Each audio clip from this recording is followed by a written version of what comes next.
I had my doubts about Northwestern. That backcourt is real. Well, everybody had their doubts. Chris Collins had his doubts about Northwestern going into the year when he lost, his two best big guys, right? Pete Nance, who's now watching them, and Ryan Young, who's playing a good role for that Duke team. But yeah, I remember talking to him in the preseason. He was like, listen, the only way we're going to be good is if both these guys are all league guys in the Big Ten. And they were.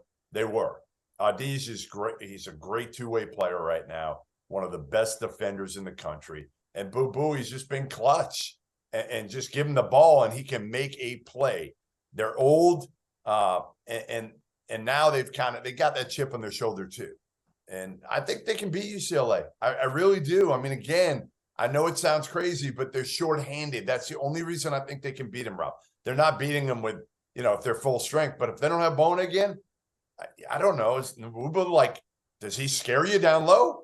Well, I'll go real quick to you. I think if you have Boo Buie and Chase Audige, knowing that both of them can go get you 25 or 30 on any given night, like they can probably, in theory, beat just about anybody.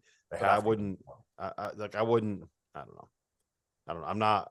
Maybe it's just that the fact that it's Northwestern. Like maybe I'm just blinded by what the name is on the jersey. Like if it said Michigan State on their jerseys, do you think I'd be like, I told you, it's Tom Izzo, it's January, February, Izzo, April? Maybe I would be. But if they can each give you 20, let's say they give you the 45 again, how many points is UCLA going to score on them? Like honestly, it's probably going to be a game in the high 50s or low 60s. And UCLA doesn't play fast. Right. Like there's a lot to be said there. Hey, Boo Buie's a dude though. I'm gonna call him Dude Buie. Like that dude, like he went behind the back one move today. Like it was like that guy is so shifty. And Chase Audige, man, that dude guards. He doesn't just kind of guard. Like he is a big time defender, long arms.